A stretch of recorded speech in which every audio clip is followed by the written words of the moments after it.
Жалғастырамыз. Жайық өзені Батыс Қазақстан мен Атырау облысы экономикасының бойына қан жүгіртіп отыр. Жайықтың жайын ойлаған әр азамат оның тазалығы үшін аянып қалмауы тиіс. Осы орайда 1 мен 31 мамыр аралығына жоспарланған республикалық таза су айдыны акциясы Махамбет ауданында өз деңгейінде жүргізілуде. Толығырақ бейнематериалда. Махамбет аудандық балық және жануарлар дүниесін қорғау инспекциясына Жайық өзенінің 250 шақырымының, сондай-ақ 18 көл айдындардың тазалығын бақылау, қорғау шарасын ұйымдастыру жүктелген.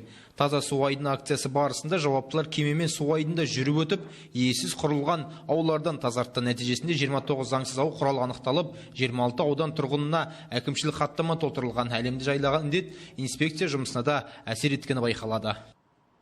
Дүниежүзілік ахуалға байланысты COVID-19 пандемиясына байланысты жалпы жұмыс сәл былтырғы жылға қарағанда сәл тоқтап қалып отыр. Дегенмен де заңсыз құрылған ау құралдарын шығару жөнінен де барлық бөлімдегі техника жұмылдырып, бөлімнің маман инспекторлары, техникалық қызметкерлер күштерін салып жатыр.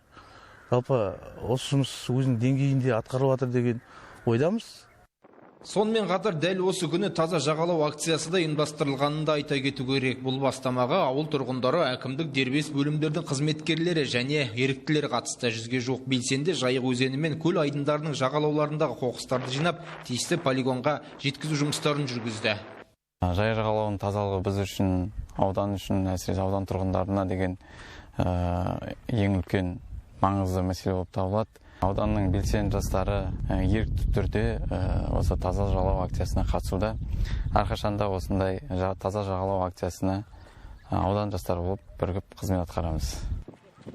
Акция нәтижесінде жалпы көлемі 8,5 тоннадай қоқыс қалдығы жағалаудан шығарылды. Нұрислам Құмар, Қазыбек Айтқалиев, жаңалық қызметі, Махамбет ауданынан.